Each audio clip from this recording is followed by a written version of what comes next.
Hello student, मेरा नाम है प्रीति। तो स्वागत है आपका हमारी इंग्लिश स्पीकिंग की क्लास में।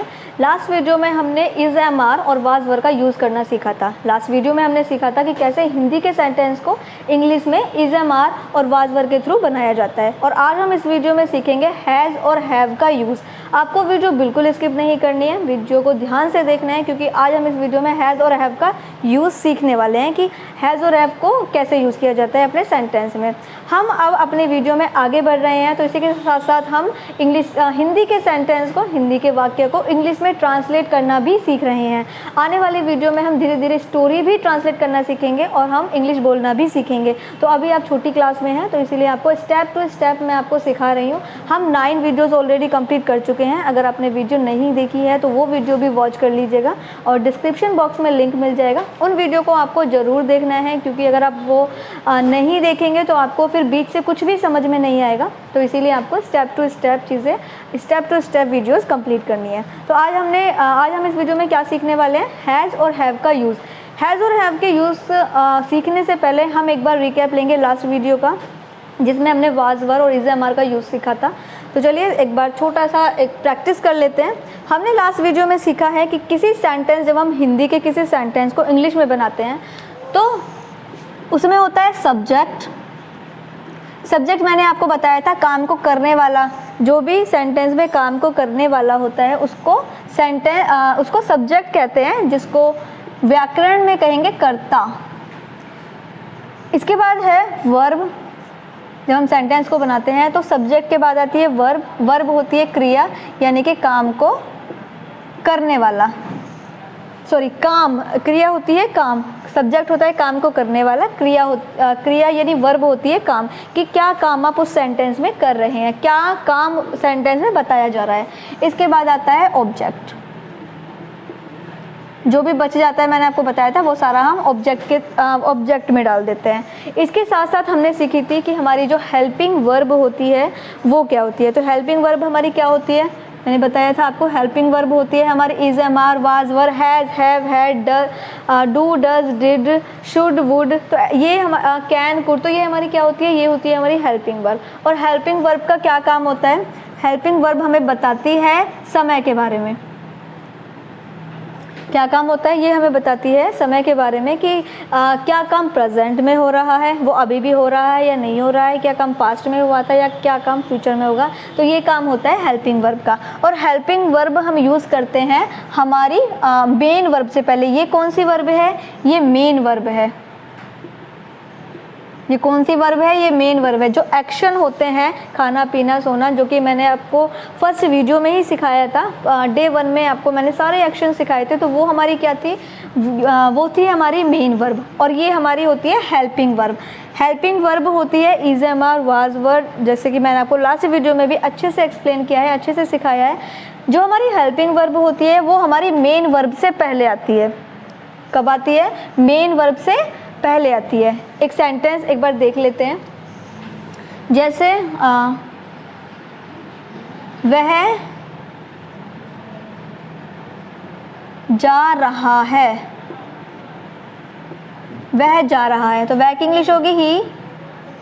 लड़का है, सिंगुलर है, तो आएगा इज।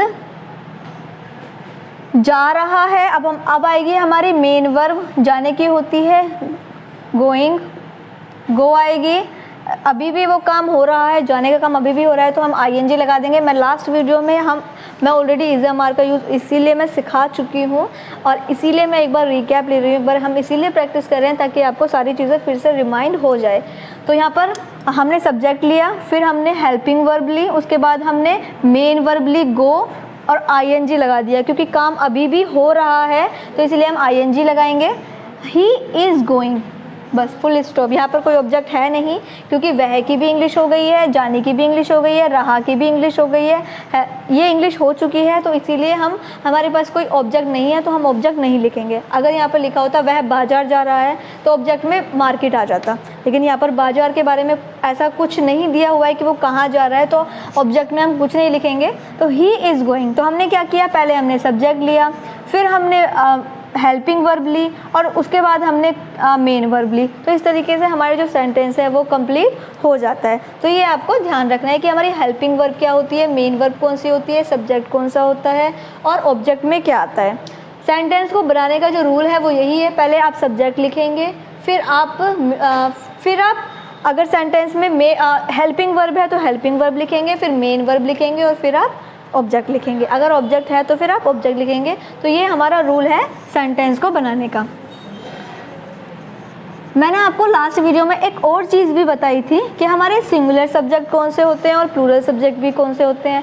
अगर आपको नहीं पता है तो आप लास्ट वीडियो ज़रूर देखिएगा, is am are was were, जिसमें मैंने आपको बताया। तो मैंने उसमें ये भी बताया कि हमारे सिंगुलर सब्जेक्ट होते हैं और प्लूरल सब्जेक्ट कौन से होते हैं। फिर भी एक बार हम देख लेते हैं। देखिए हमारे जो सिंगुलर सब्जेक्ट होते हैं,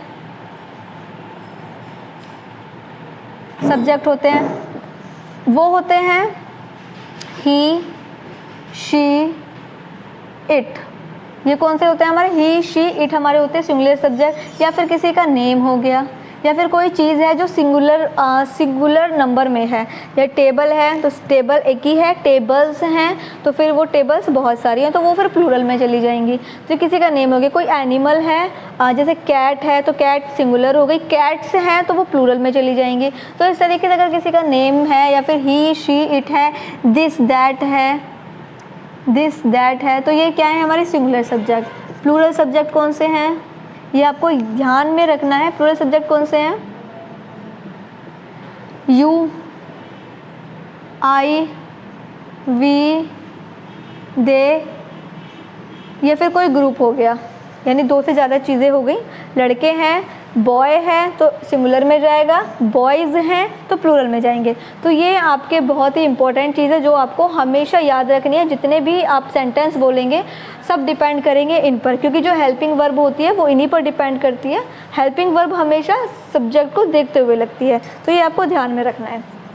चलिए एक बार हमारी लास्ट वीडियोज़ की प्रैक्टिस भी हो गई है, तो आई होप आपको सब कुछ याद भी आ गया होगा। अगर याद भी नहीं होगा तो याद आ गया होगा, और अगर देखी ही नहीं है तो आपको फिर तो वीडियो देखनी ही पड़ेगी। तो चलिए अब हम सीखेंगे हैज़ और हैव का यूज़। सबसे पहले हम जानेंगे हैज़ और हैव का यूज़ हम कहाँ करते हैं, कैसे करते हैं। मान लीजिए आपके पास कोई चीज़ है, किताब है। मैं अपने बारे में बात करती हूँ, मेरे पास किताब है। जब कोई चीज़ पास में होती है तो तब हम यूज़ करते हैं हैज़ और हैव का। हैज़ हम यूज़ करते हैं सिंगुलर सब्जेक्ट के लिए और हैव हम यूज़ करते हैं प्लूरल सब्जेक्ट के लिए। जैसे मेरे पास एक किताब है, लिखकर बताती हूँ। मेरे पास किताब है। दूसरा सेंटेंस देखते हैं, उसके पास किताब है।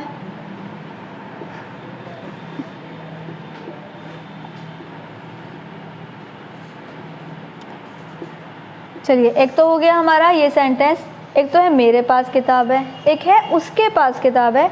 तो दोनों में डिफरेंस है। अब हम इसको ट्रांसलेट करना सीखेंगे। जब भी आपके पास कोई चीज़ होती है या किसी और के पास चीज़ होती है, सबसे पहले आपको ध्यान देना है कि उस सब्जेक्ट क्या है।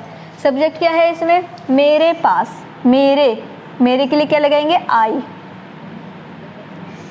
इसके बाद हमारी लगेगी, देखिए यहाँ पर एक चीज़ ध्यान से समझिए, यहाँ पर मेन वर्ब नहीं है, आपको दिख रहा होगा। यहाँ पर क्या है, यहाँ पर मेन वर्ब नहीं है, यहाँ पर हेल्पिंग वर्ब लगेगी। मेरे पास किताब है, तो मैंने क्या बताया था, हम इसमें हैज़ और हैव का यूज़ करते हैं। सिंगुलर सब्जेक्ट में हम लगाएंगे हैज़ और प्लूरल सब्जेक्ट में हम लगाएंगे हैव। तो जैसे कि अभी हमने देखा था कि जो हमारा आई था वो हमारा प्लूरल सब्जेक्ट था, तो आई के साथ आएगा हैव। जब भी कोई सामान है, कोई चीज़ है, पास वाली बात होती है कि ये मेरे पास है, ये तुम्हारे पास है, ये उसके पास है, तो उसमें हम हैज़ हैव का यूज़ करेंगे। I have a book, I have a book. यहाँ पर हैव इसलिए लगा है क्योंकि आई जो है वो हमारा प्लूरल सब्जेक्ट है। आई जो होता है वो प्लूरल सब्जेक्ट होता है। इसके बाद देखिए, उसके पास किताब है। अगर यहाँ पर लिखा होता उनके पास किताब है, तो उनके जो वर्ड है आपको पता चल रहा होगा, उनके मतलब बहुत सारे लोग हैं, बहुत सारे स्टूडेंट्स हैं, बहुत सारे बच्चे हैं जिनके पास किताब है। लेकिन उसके पास किताब है तो आपको इसी वर्ड से पता चल रहा है कि कोई एक की बात हो रही है, किसी एक स्टूडेंट्स की बात हो रही है, किसी एक ही पर्सन की बात हो रही है। कोई भी है, जो भी है वो एक ही पर्सन है, उसके पास किताब है। उसके और उनके दोनों में देखिए कितना थोड़ा सा डिफरेंस थोड़ा सा है, लेकिन पूरा सेंटेंस चेंज हो जाता है इससे। उसके पास किताब है, ही, हम यहाँ पर शी भी लगा सकते हैं, अगर वो लड़की है तो शी लगाएंगे, लड़का है तो ही लगाएंगे। तो ही हैज़ अ बुक। बस इतना छोटा सा इतनी छोटी सी चीज़ आपको समझनी है, इतना छोटा सा यूज़ आपको करना है। अगर सिंगुलर सब्जेक्ट है तो हैज़ आएगा, प्लूरल सब्जेक्ट है तो हैव आएगा। I have a book, he has a book, उसके पास किताब है, मेरे पास किताब है। तो इस तरीके से आपको सेंटेंस यूज़ कर लेने हैं। इसी के साथ में मैं कुछ आपको वर्कशीट भी दूंगी। एक बार बनाने का तरीका और समझ लेते हैं। सबसे पहले वही सब्जेक्ट आएगा, इसके बाद हम हैज़ या हैव का यूज़ करेंगे। सिर्फ एक ही चीज़ का यूज़ करेंगे, या तो हैज़ या फिर हैव, क्योंकि सब्जेक्ट या तो सिंगुलर होगा या प्लूरल होगा। Subject has, have. अगर मेन वर्ब है तो मेन वर्ब आएगी, अदरवाइज अगर मेन वर्ब नहीं है तो मेन वर्ब नहीं आएगी। इसके बाद है हमारा नाउन, यानी कोई भी चीज़, जिस चीज़ के बारे में बात हो रही है। यहाँ पर बुक के बारे में बात हो रही है, नाउन है हमारा ये, बुक के बारे में बात हो रही है। जैसे कि हम पढ़ चुके हैं ऑलरेडी, जो नाउन होते हैं उसमें पर्सन, प्लेस के नेम आते हैं, कोई भी चीज़ है उसका नेम आता है। तो यहाँ पर हमारा पहले सब्जेक्ट आएगा, फिर हैज़ और हैव आएगा, फिर नाउन आएगा। तो ये चीज़ आपको समझ लेनी है। चलिए, तो ये हमारा क्लियर हो गया। अब देखिए एक सेंटेंस और बनता है, मेरे पास किताब नहीं है। इसी का नेगेटिव देखेंगे हम।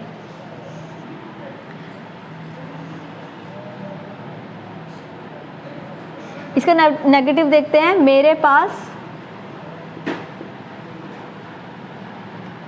किताब नहीं है। कोई चीज़ है जो आपके पास नहीं है, या कोई सामान है जो उसके पास नहीं है, तो इसकी इंग्लिश कैसे बनाएंगे? तो इसकी इंग्लिश को कैसे बनाएंगे?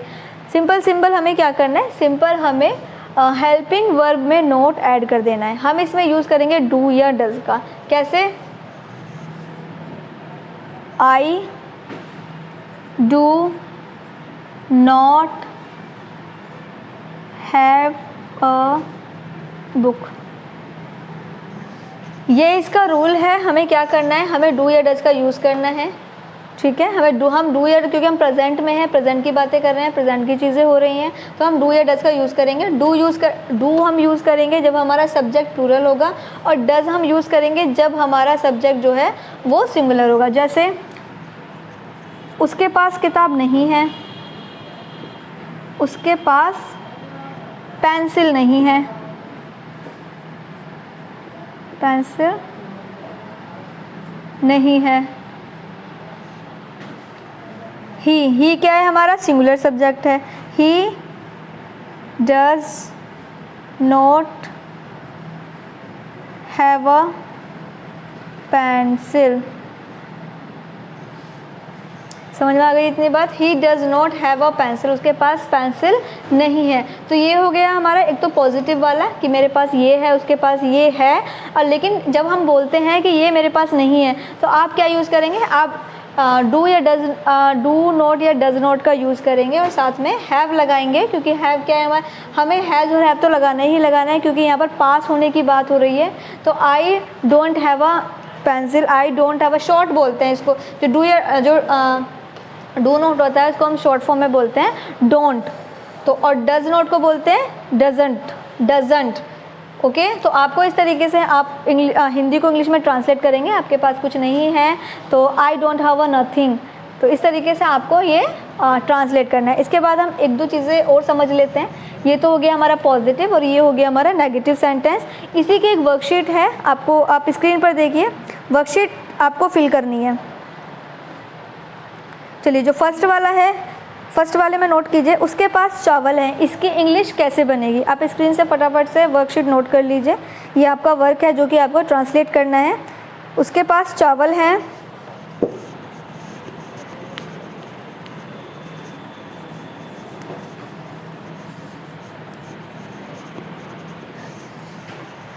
चलिए, अब आप साइड में देख रहे होंगे, आपको वर्कशीट दिखाई दे रही होगी। उसके पास चावल है नंबर 1 पर। नंबर 2 पर हमारे पास गेहूँ है। 3 पे देखिए नदीम के पास दही है। यहाँ पर लड़के का नाम दिया हुआ है, सिंगुलर सब्जेक्ट है, तो आपको हैज़ यूज़ करना है। नदीम के पास दही है। मदन के पास नौकरी है। मेरे नौकर के पास थैला है। 6 पे देखिए बच्चों के पास खिलौना है। 7 पर देखिए किसान के पास ज़मीन है। 8 पर देखिए लड़कों के पास बल्ला है। 9 पर देखिए लड़की के पास टोकरी है। 10 पर देखिए तुम्हारे पास एक सवाल है। तो ये आपको ट्रांसलेट करना है। ये हो गए हमारे पॉजिटिव सेंटेंस की वर्कशीट। इसके बाद देखिए नेगेटिव सेंटेंस की वर्कशीट भी आपको नोट करनी है, क्योंकि मैंने आपको दोनों तरीके की पॉजिटिव भी सिखाया है और नेगेटिव भी सिखाया है कि किस तरीके से हमें डू या डज नॉट का यूज़ करना है और किस तरीके से हमें पॉजिटिव सेंटेंस बनाने हैं कि मेरे पास ये है, तुम्हारे पास ये है, उसके पास कार है, उसके पास पेंसिल है। तो इस तरीके के सेंटेंस भी मैंने पॉजिटिव वाले भी सिखाए हैं। तो अब आपको नोट करने हैं नेगेटिव सेंटेंस। मेरे पास समय नहीं है। फर्स्ट पे आपको नोट करना है मेरे पास समय नहीं है। सेकंड पे नोट करना है तुम्हारे पास किताब नहीं है।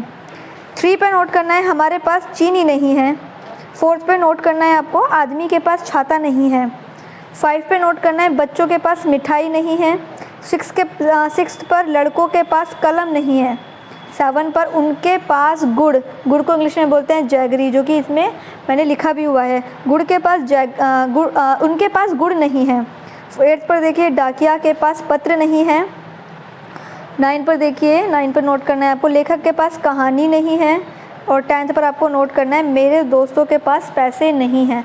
तो ये आपको ट्रांसलेट करना है। ये आपका प्रैक्टिस वर्क है, आपको प्रैक्टिस करनी है, क्योंकि अगर आप प्रैक्टिस करेंगे तो आपको और भी अच्छे से आपको समझ में आ जाएगा।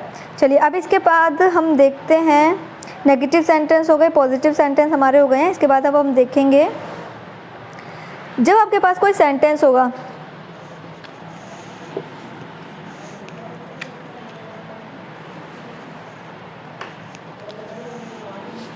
क्या मेरे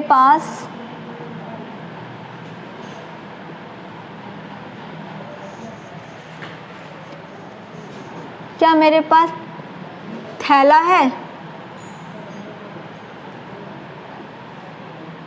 इस सेंटेंस को हम बनाना समझेंगे। अगर कोई सेंटेंस ऐसा है जिसमें आप पूछ रहे हैं कि क्या तुम्हारे पास पेंसिल है, क्या तुम्हारे पास किताब है, क्या तुम्हारे पास कार है, क्या तुम्हारे पास घर है, तो इस तरीके के जो सेंटेंस होते हैं उसको इंग्लिश में कैसे बनाते हैं वो अब हम समझेंगे। इसी के साथ साथ हम समझेंगे जब आपका जो क्वेश्चन है, जब आपसे कोई क्वेश्चन पूछ रहा है कि तुम्हारे पास क्या है, जो हमारा क्वेश्चन वर्ड है, अगर क्वेश्चन के बीच में ही आ जाता है कि तुम्हारे पास क्या है, मेरे पास क्या है, तो उसको हम इंग्लिश में कैसे बनाएंगे। तो दोनों ही सेंटेंस को हम एक साथ समझेंगे।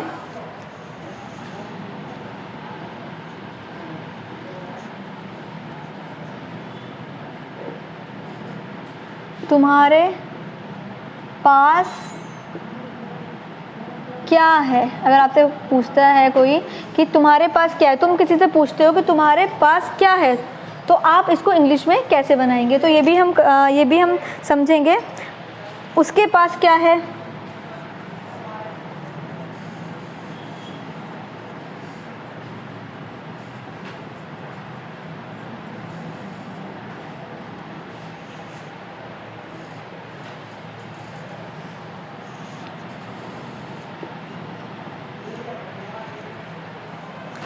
क्या हमारे पास कार है। 2 सेंटेंस हमारे इंटेरोगेटिव हैं और 2 सेंटेंस हैं हमारे इंटेरोगेटिव क्वेश्चन मार्क वाले सेंटेंस हैं।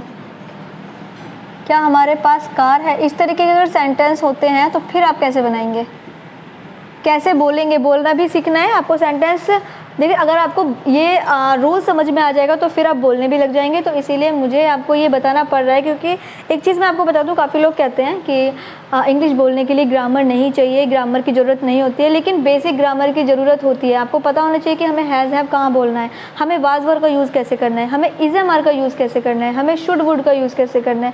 तो इंग्लिश बोलने के लिए बेसिक ग्रामर की ज़रूरत होती है, उसको हमें समझना पड़ेगा।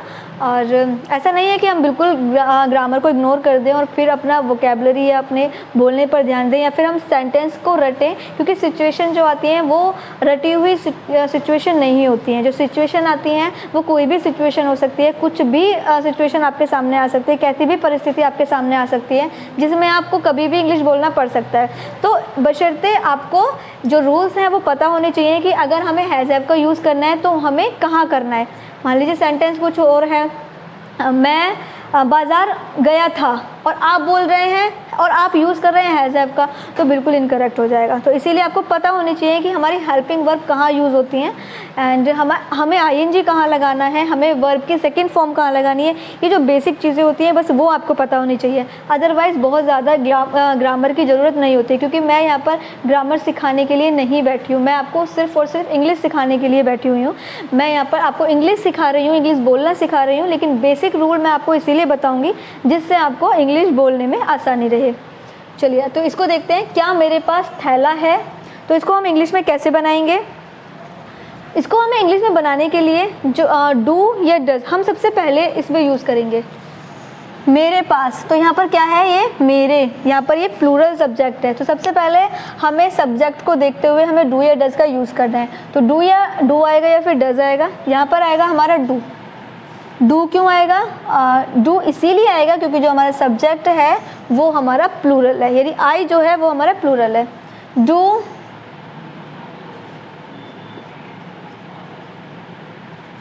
Do I have a bag,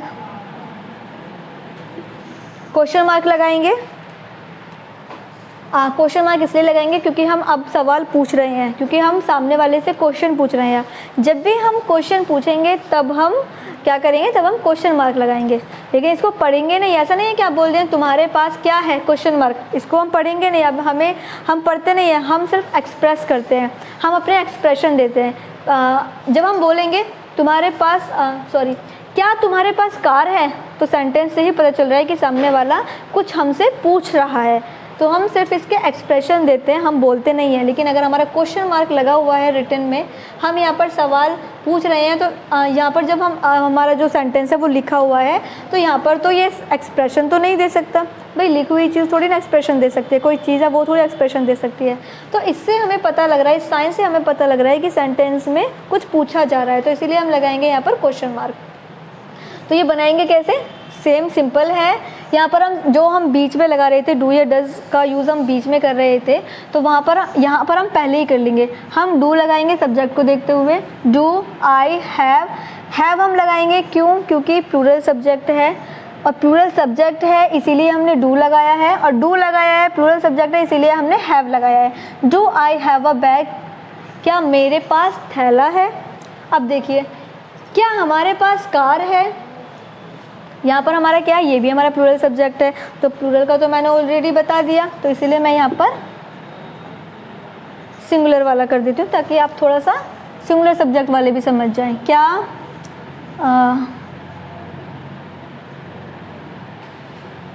Rohan के पास कार है, क्या रोहन के पास कार है। रोहन क्या है, सिंगुलर सब्जेक्ट है, एक ही रोहन की बात कर रहे हैं, बहुत सारे रोहन नहीं खड़े हुए हैं जिनसे हम पूछ रहे हैं। क्या रोहन के पास कार है, तो ये क्या हो गया, हमारा सिंगुलर सब्जेक्ट हो गया, इसीलिए यहाँ पर क्या आएगा, डज आएगा। हम लगाएंगे यहाँ पर डज। डू हम नहीं लगाएंगे क्योंकि हमारा जो सब्जेक्ट है वो सिंगुलर है, इसीलिए हम डज लगाएंगे, डज। फिर आएगा रोहन। रोहन क्यों आएगा, क्योंकि यहाँ पर जो हमारा सब्जेक्ट है वो रोहन है। Does Rohan has a car. Has हम लगाएंगे, हैज़ क्यों लगाएंगे, क्योंकि हमारा जो सब्जेक्ट है वो सिंगुलर है। यहाँ पर प्लूरल था इसलिए हमने हैव लगाया और डू लगाया। यहाँ पर हमारा सिंगुलर सब्जेक्ट है इसलिए हमने डज लगाया है और हैज़ लगाया है। Does Rohan has a car. तो ये हमारे दोनों कंप्लीट हो गए हैं। आई होप आपको समझ में आ गए होंगे। इसकी वर्कशीट सबसे पहले आप नोट दो को और बता देते हैं, उसके बाद हम वर्कशीट नोट करेंगे। यहाँ पर सेंटेंस वो वाले हैं जिसमें शुरू में ही क्वेश्चन वर्ड लिखा हुआ है। क्या जो है वो हमारा क्वेश्चन वर्ड है और शुरू में ही लिखा हुआ है। लेकिन यहाँ पर देखिए, यहाँ पर क्या है, यहाँ पर बीच में क्वेश्चन वर्ड दिया हुआ है। तुम्हारे पास क्या है, उसके पास क्या है, यहाँ पर शुरुआत में है और यहाँ पर बीच में है। दोनों ही सेंटेंस के जो रूल्स हैं वो बिल्कुल अलग हैं, तो आपको ध्यान रखना है, ध्यान देना है। इसको अब हम कैसे करेंगे, जो हमारा ये 3 वाला और 4 वाला है जिसके बीच में क्वेश्चन वर्ड होता है, उसको हम क्या करते हैं, उसको हम ये जो क्या है इसकी इंग्लिश पहले बनाते हैं। आपको याद रखना है उसकी इंग्लिश क्या कैसे बनेगी, उसकी इंग्लिश पहले बनेगी। ये जो क्या है ये हम इसकी इंग्लिश सबसे पहले बनाएंगे। क्या की इंग्लिश होती है व्हाट। बस इतना ही आपको करना है। अब इसके बाद क्या करना है, सिंपल पहले वाला ही रूल है। सब्जेक्ट को देखते हुए हमें यहाँ पर डू या डज का यूज़ करना है। तो सब्जेक्ट हमारा क्या है, तुम्हारे, प्लूरल सब्जेक्ट है तो आएगा do. What do you have, what do you have कैसे बनाया एक बार और समझ लेते हैं। सबसे पहले हमने क्या की इंग्लिश लिख दी यहाँ पर। जो जब भी क्वेश्चन वर्ड बीच में होता है कि तुम कौन हो तो कौन की इंग्लिश पहले बनेगी, तुम क्या हो क्या की इंग्लिश पहले बनेगी। जब भी हमारा क्वेश्चन वर्ड बीच में होगा उसकी इंग्लिश हम पहले बनाएंगे। तो यहाँ पर हमने पहले बना दी है इंग्लिश। उसके बाद हमने ऐसे ही किया है जैसे कि हमने ऊपर किया था, डू या डज का यूज़ किया है। उसके बाद हमारा सब्जेक्ट हमने यूज़ किया है। उसके बाद हमारा हैज़ हैव का यूज़ किया है। ऑब्जेक्ट इसमें है नहीं तो इसीलिए हमने ऑब्जेक्ट लिखा नहीं है। अगर ऑब्जेक्ट होगा तो हम यहाँ पर ऑब्जेक्ट भी मेंशन करते। तुम्हारे पास क्या कार है तो ऑब्जेक्ट आ गया, तो हम आगे सेंटेंस को बढ़ा देंगे, ऑब्जेक्ट लिख देंगे। लेकिन यहाँ पर ऑब्जेक्ट नहीं है। तो इसको हमने कैसे बनाया, हमने क्या की इंग्लिश पहले बनाई। उसके बाद हमें डू या डज का यूज़ करना है, हमें हेल्पिंग वर्ब का यूज़ करना है, आपको ध्यान रखना है। उसके बाद हमें सब्जेक्ट यूज़ करना है। उसके बाद हम हैज़ और हैव लगाएंगे सब्जेक्ट को देखते हुए। बस इस तरीके से आपको सेंटेंस बना लेने हैं। अगर आप 8 से 10 सेंटेंस बना लेते हैं तो आपको ज़रूर समझ में आ जाएंगे, क्योंकि आपको ये बार बार वीडियो देखकर कई बार वीडियो देखिए। अगर 1-2 बार आप 2-3 बार भी देख लेंगे तो आपको और भी अच्छे से क्लियर हो जाएगा। नहीं समझ में आता है वीडियो को फिर से रिपीट कीजिएगा। तो व्हाट डू यू हैव, ऐसे ही अगला सेंटेंस है, उसके पास क्या है। तो जैसे हमने ये वाला बनाया था 3 वाला, तो ऐसे ही इसकी इंग्लिश फिर से बनाएंगे। व्हाट, डू या डज का यूज़ करेंगे सब्जेक्ट को देखते हुए। उसके लिखा हुआ है क्या, उसके मतलब एक ही पर्सन है तो व्हाट डज, सिंगुलर सब्जेक्ट है तो इसीलिए हमारा डज आएगा। What does he, singular subject है इसीलिए ही लगा रहे हैं हम। लड़का है तो ही, लड़की है तो शी। तो व्हाट डज ही हैव, उसके पास क्या है। इस तरीके से आपको ये सेंटेंस कंप्लीट कर लेना है। आई होप आपको अच्छे से क्लियर हो गया होगा। आपको नेगेटिव भी क्लियर हो गए होंगे और इंटरोगेटिव भी क्लियर हो गए होंगे, क्योंकि हमेशा ऐसा नहीं है कि हमेशा ही सारी चीज़ें आपके पास होंगी। अगर कोई पूछ रहा है कि क्या तुम्हारे पास किताब है, क्या तुम्हारे पास पानी है, क्या तुम्हारे पास खाना है, क्या तुम्हारे पास बुक्स हैं, क्या तुम्हारे पास कोई भी सामान है, ड्रेस है, सुंदर ड्रेस है, तो अब ज़रूरी तो नहीं है कि आपके पास सारी चीज़ें हों। या फिर आप किसी से पूछ रहे हैं तो ज़रूरी तो नहीं है कि उसके पास सारी चीज़ें हों। तो सेंटेंस ये भी हो सकता है कि तुम्हारे पास किताबें नहीं हैं, सेंटेंस नहीं में भी जा सकता है। सेंटेंस क्या में भी जा सकता है कि क्या तुम्हारे पास ये है या नहीं है। ऐसा होता है जब हम डेली वेज में बात करते हैं तो हम जब सामने वाले से पूछते हैं कि क्या तुम्हारे पास है कोई भी सामान है जिसके बारे में हम बोल रहे हैं, क्या तुम्हारे पास स्कूल की यूनिफॉर्म है, क्या तुम्हारे पास कार है, तो ये भी पूछते हैं। तो अब इसकी इंग्लिश भी आपको बनानी इसीलिए आनी चाहिए। मैंने आपको 4 स्टेप क्लियर कर दिए हैं।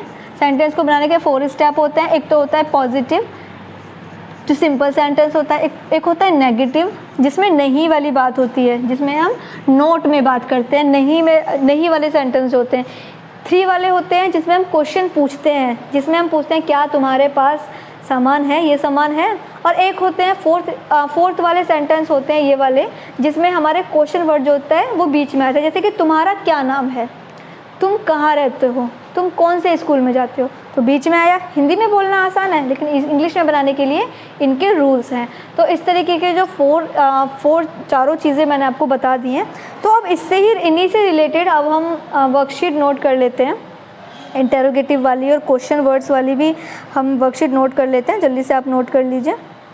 पहले हम सीखेंगे, पहले हम नोट करेंगे क्या वाली, जिसके शुरुआत में क्या वर्ड लगा होता है, क्या क्वेश्चन मार्क लगा होता है, क्वेश्चन पूछा गया होता है।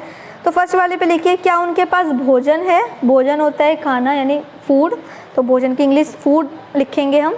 क्या उनके पास भोजन है, उनके, ध्यान देना उसके नहीं बोल रहा है, उनके बोल रहा है, और उनके है प्लूरल सब्जेक्ट तो आपको हैव का यूज़ करना है।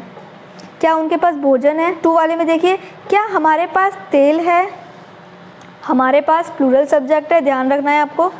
3 में देखिए क्या उसके पास टिकट है, उसके एक ही पर्सन की बात हो रही है, सिंगुलर सब्जेक्ट है, ध्यान रखकर आपको ट्रांसलेट करना है। 4 पे देखिए क्या उसके पास बाल्टी है, बाल्टी को इंग्लिश में बोलते हैं बकेट।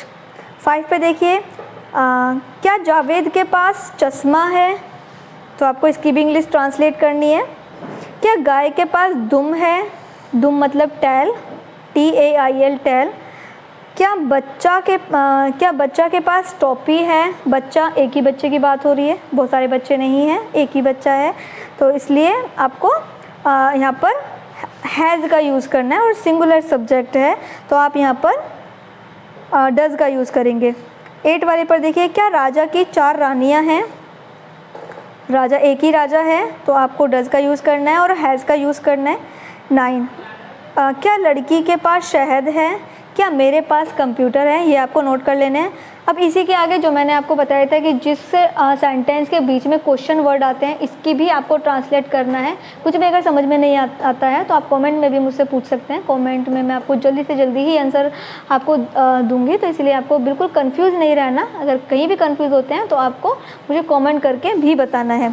चलिए अब हम ऐसे वाले सेंटेंस सीखेंगे जिसके सेंटेंस के बीच में क्वेश्चन पूछा जाता है। जैसे फर्स्ट वाला देखिए काजल के पास क्या है, 2 पर लिखिए राजा के पास क्या है, मदन के पास क्या है, 4 पर लिखिए आदमी के पास क्या है, 5 पर लिखिए गोपी के पास क्या है, 6 पे लिखिए नगमा के पास क्या है। बिल्कुल सिमिलर ही सेंटेंस हैं, बहुत ज़्यादा डिफ़िकल्ट नहीं है, बहुत ज़्यादा अलग नहीं है।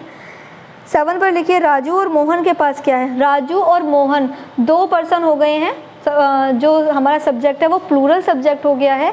एक ही की बात होती तो सिंगुलर होता, लेकिन यहाँ पर 2 लड़कों की बात हो रही है तो प्लूरल सब्जेक्ट हो गया है, तो इसके अकॉर्डिंग आपको डू लगाना है और हैव लगाना है। इसके बाद देखिए 8 पर औरत के पास क्या है, 9 पर देखिए शिक्षक के पास क्या है, 10 पर देखिए नौकर के पास क्या है। तो ये आपको फटाफट से वर्कशीट फिल करनी है, कंप्लीट करनी है, ट्रांसलेट करनी है, क्योंकि अगर आप ये ट्रांसलेट कर लेते हैं तो इसका मतलब वीडियो में जो भी कुछ मैंने आपको बताया है वो सभी कुछ आपको अच्छे से समझ में आ गया है। लेकिन अगर आप कहीं भी कंफ्यूज हो जाते हैं तो वीडियो आपको फिर से रिपीट करनी है, वीडियो रिपीट करके देखनी है और सब कुछ फिर से एक बार और फिर से समझना है वीडियो से। बाकी फिर भी अगर समझ में नहीं आता तो मुझे एक बार कॉमेंट करके ज़रूर बताइएगा।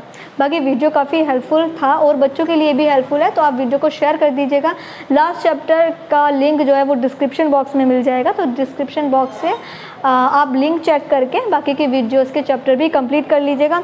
अपनी नोटबुक में 1 बाय 1 चैप्टर कंप्लीट कीजिए, नोट कीजिए, सब कुछ जितनी भी चीज़ें बताई जाती हैं वो अपने नोटबुक में ज़रूर नोट कीजिए और बाद में जो है प्रैक्टिस भी कीजिए। धीरे धीरे हम जैसे जैसे हम आगे बढ़ते जाएंगे वैसे वैसे हमें इंग्लिश के रूल्स की समझ होती जाएगी और फिर हम कोशिश करेंगे कि फिर हम धीरे धीरे इंग्लिश भी बोलना स्टार्ट करें। और आपको तो अभी से इंग्लिश बोलना स्टार्ट कर देना है, क्योंकि जितनी भी चीज़ें मैंने आपको बताई हैं वो सारी चीज़ें आपको यूज़ करनी है।